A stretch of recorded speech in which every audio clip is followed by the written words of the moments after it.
ये भयानक घटना कर्म का सबसे बड़ा उदाहरण है। दूसरे शब्दों में कहें तो जैसी करनी वैसी भरनी, जैसा हम बोते हैं वैसा ही काटते हैं।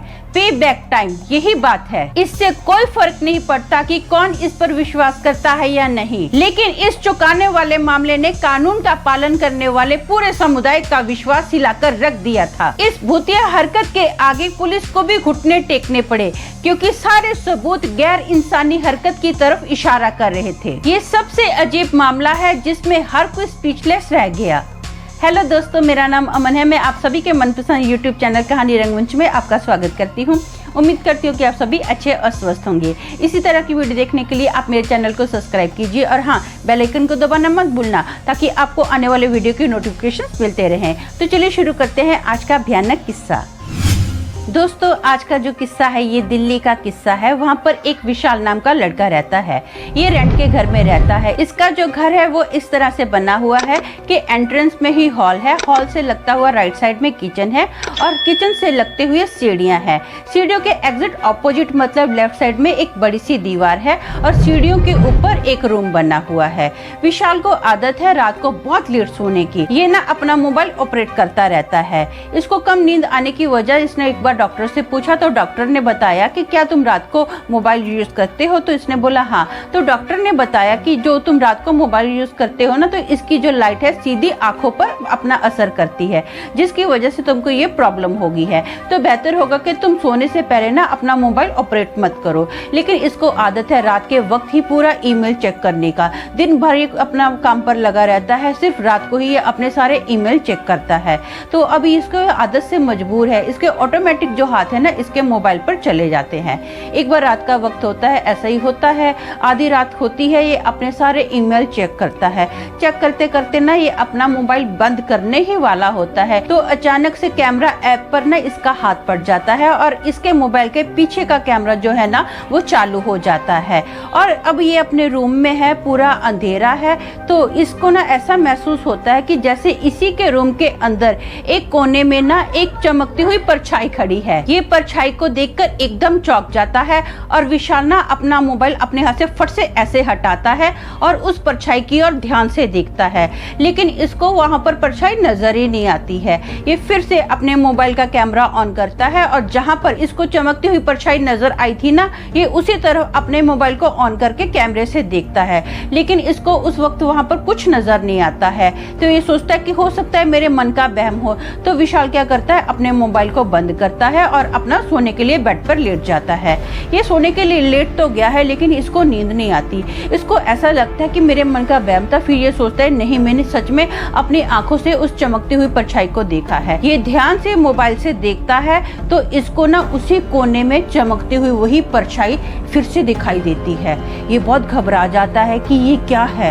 अब वो जो परछाई है ना, इसको ऐसा नजर आता है कि जैसे किसी ने चादर ओढ़ी हो। फिर कभी इसको ऐसा महसूस होता है कि नहीं, किसी ने तौलिया ओढ़ा है। अब इसको समझ में नहीं आता कि ये चीज है क्या। ये फाइनली क्या करता है, बहुत ज्यादा घबराया हुआ है, टेंशन में है, लेकिन इसको जानना कि ये चीज क्या है। तो ये ना अपने कदम जमीन पर रखता है। इसके जो कदम है ना बहुत ही ज्यादा कांप रहे होते हैं। ये डिसाइड करता है कि मुझे तो ये चीज देखनी है, ये चमकती परछाई क्या है। इसको ना ठंडी में इतने पसीने आ रहे होते हैं धनाधन, इसके ऊपर से पसीने पानी की तरह बह रहे होते हैं। इसके पैर भी कांप रहे हैं, हाथ भी कांप रहे हैं और ये ना धीरे धीरे उस परछाई के पास जाता है। जैसे ही इसने अपना मोबाइल उस परछाई के पास रखा ना, तो वो जो परछाई है ना, इसको ऐसा दिखाई देता है कि कोई औरत खड़ी है जिसके लंबे काले घने बाल है, बहुत ही उसकी डरावनी डरावनी आंखें हैं। ये देखकर बहुत ज्यादा वो घबरा जाता है। अब वो जो परछाई है ना धीरे धीरे नीचे उतरती है और लेफ्ट साइड में मैंने आपको बताया था ना एक बड़ी सी दीवार है, उस दीवार की तरफ ऐसे उंगली करके इशारा करती है। अब उस परछाई को देखकर ना विशाल बहुत ज्यादा डर जाता है, घबरा जाता है। उसको समझ में नहीं आता कि मैं क्या करूं। फटाफट ये क्या करता है, हिम्मत जुटाता है और अपनी कार की चाबी लेता है और ये ना नीचे उतरता है और दरवाजे का लॉक खोलने की कोशिश करता है। लेकिन इसको ऐसा लगता है कि जैसे दरवाजे का लॉक खराब हो गया। ये बहुत कोशिश करता है कि मैं इस लॉक को तोड़ दूं, इस लॉक को किसी भी तरीके से खोल लूं। ये बहुत कुछ आजमाता है, लेकिन ना तो इससे लॉक खुलता है और ना ही इससे घर का दरवाजा टूटता है। ये ये बहुत घबरा जाता है कि मैं करूँ तो क्या करूँ, इसको कुछ समझ में नहीं आता। अब वो जो परछाई है ना धीरे धीरे इसके पास आ रही है, ये बहुत ज़्यादा घबरा जाता है। इसको तो ऐसा लगता है कि आज मेरी जान गई पक्का। ये ना उस परछाई के आगे हाथ जोड़ता है और अपनी जान की भीख मांगता है। वो जो परछाई है ना लेफ्ट साइड की तरफ उंगली करके ऐसे इशारा करती है जैसे वो इसको कुछ कहना चाहती है, बताना चाहती है, लेकिन इसको कुछ समझ में नहीं आता। वो परछाई देखते ही देखते उस दीवार के अंदर समा गई। किधर गई, कहाँ गई, इसको कुछ नहीं पता चलता। फटाफट ये फिर से एक बार ट्राई करता है दरवाजा खोलने की, तो इसका घर का जो दरवाजा है मेन एंट्रेंस का वो खुल जाता है। ये गाड़ी के अंदर बैठता है और सीधा अपने एक दोस्त के घर पर जाता है। इसके दोस्त का नाम सूरज होता है। ये पूरी घटना सूरज को बताता है, तो सूरज इसको बोलता है ठीक है अभी काफी रात हो गई है तो यहीं पर सो जा। तो ये अपने दोस्त के घर पर सो जाता है। जैसी सुबह होती है ना तो सूरज इसको बोलता है कि चल तेरे घर पर चलते हैं और देखते हैं कि भूत कैसा है। तो ये बोलता है यार भूत तो रात के वक्त नजर आया था, दिन के वक्त तुझे क्या नजर आएगा। तो सूरज इसको बोलता है कि नहीं, अगर तेरे घर में भूत है ना तो दिन को भी हमको नजर आएगा। तो ये दोनों दोस्त क्या करते हैं, अपना घर पर आते हैं। अब विशाल बताता है कि ये वही दीवार है जिस दीवार की तरफ उस भूत ने इशारा किया था। तो सूरज उस दीवार को ध्यान से देखता है। वो उस दीवार पर अपना कान भी लगाता है और उस दीवार को ना ऐसे टक टक टक करता है, जैसे कोई दरवाजा नॉक करते हैं ना तो ऐसे टक टक टक करता है। लेकिन सूरज को ना तो कुछ दिखाई देता है ना कुछ सुनाई देता है। तो सूरज ना अब विशाल को हंसते हुए बोलता है कि मुझे तो ऐसा लगता है कि जैसे उस भूतने की लाश ना इसी दीवार के अंदर होगी। अब ये हंसी रहा होता है तो विशाल के रूम का ना धाड़ देने ऊपर का दरवाजा खुलता है और जो सूरज है ना सीढ़ियों से सीधा घसीटता हुआ रूम के अंदर जाता है। अब विशाल को समझ पाता ना, इतने में क्या होता है, सूरज की जो बॉडी है ना वो ऐसे धाड़ देने ऊपर से गिरती है और लेफ्ट साइड की दीवार पर धाड़ देने टकराती है। इतने जोर से सूरज की बॉडी जो है ना दीवार से टकराई कि दीवार पर क्रैक आ गया और सीधा जमीन पर गिरी। सूरज की जो बॉडी है ना ऐसे जोर से ऊपर से फेंकी गई जैसे कोई बॉल फेंकता है, क्रिकेट की बॉल होती है ना जैसे कैच करने के लिए फेंकता है, ऐसे उसकी जो बॉडी है ऐसे बॉल की तरह नीचे फेंकी गई। और जैसे ही मैंने आपको बताया ना बॉडी अपना दीवार से टकराई तो दीवार में बहुत बड़ा क्रैक आ गया। अब विशाल घबराकर फटाफट सूरज की बॉडी के पास गया और उसको पूछता है सूरज तू ठीक तो है। अब ये इतना बोल ही रहा है लेकिन सूरज कोई रिप्लाई नहीं करता। तो विशाल फटाफट इसकी सांसें चेक करता है तो ये देखता है कि सूरज तो मर गया है। अब विशाल इतना ज्यादा घबरा जाता है, इसके पैरों से तो जमीन निकल जाती है।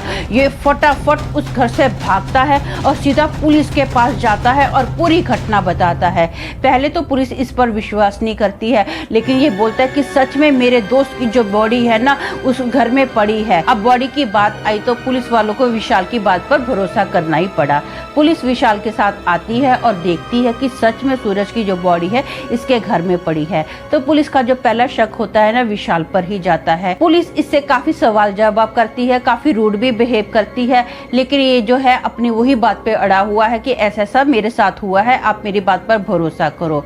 अब जो सूरज की बॉडी है वो ना पोस्टमार्टम के लिए भेजी जाती है। जो विशाल है उसने ये घर छोड़ दिया था, अब ये दूसरे घर में शिफ्ट हो गया था ये घटना के बाद। अब ना थोड़े टाइम के बाद जब सूरज की पोस्टमार्टम की रिपोर्ट आती है ना तो एक उच्च अधिकारी पुलिस वाला जो होता है ना वो एक दिन विशाल को फोन करता है और एक सुनसान जगह पर बुलाता है। और वो जो उच्च अधिकारी होता है वो पूछता है कि जो तुमने वहां पर भूत देखा था वो कैसा दिख रहा था। ये पूरा नैन नक्श पुलिस वाले को बताता है। तो पुलिस वाला ना अपनी जेब में से एक फोटो निकालता है और पूछता है कि क्या वो भूत इस लड़की के जैसा दिख रहा था। तो विशाल वो फोटो देखकर एकदम चौंक जाता है। वो विशाल बोलता है हाँ हाँ हाँ ये भूत वैसा ही दिख रहा था जैसे इस लड़की की फोटो है, लेकिन आपके पास ये लड़की की फोटो कैसे आई? सेम उस भूत की जो शक्ल थी ना इस लड़की से मिलती है, ये आपके पास कैसे आई फोटो?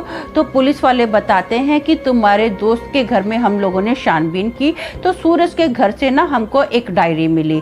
तो उस डायरी में लिखा हुआ था कि जब सूरज कॉलेज में पढ़ता था ना उसको पीने की बहुत आदत थी।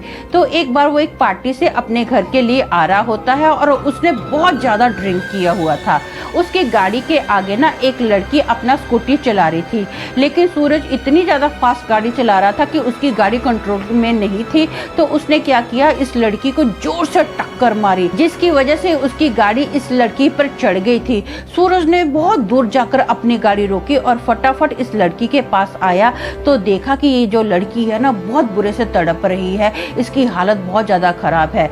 सूरज ये देखकर बहुत ज्यादा घबरा गया, टेंशन में आ गया। उसको समझ में नहीं आया कि मैं क्या करूं क्या नहीं करूं।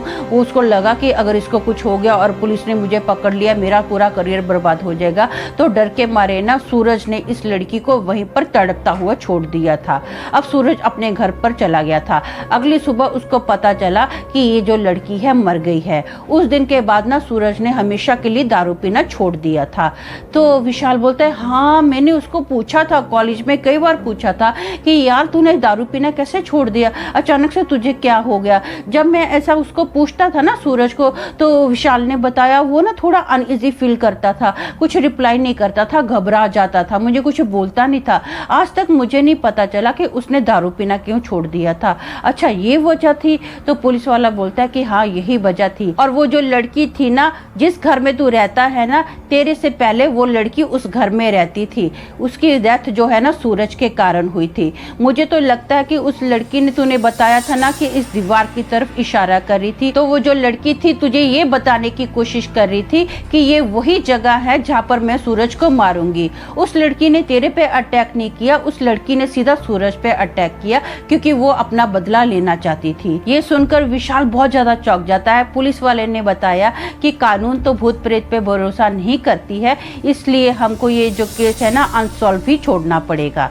तो ये जो केस है ना आज तक ऐसा ही अनसॉल्व पड़ा हुआ है। तो दोस्तों मेरा मानना ये है कि ऐसा कानून बनना चाहिए जिसमें कम से कम भूत प्रेत के अस्तित्व पर विश्वास हो, ताकि ऐसे मामले अन्य मामलों की तरह सार्वजनिक रूप से सामने आ सके।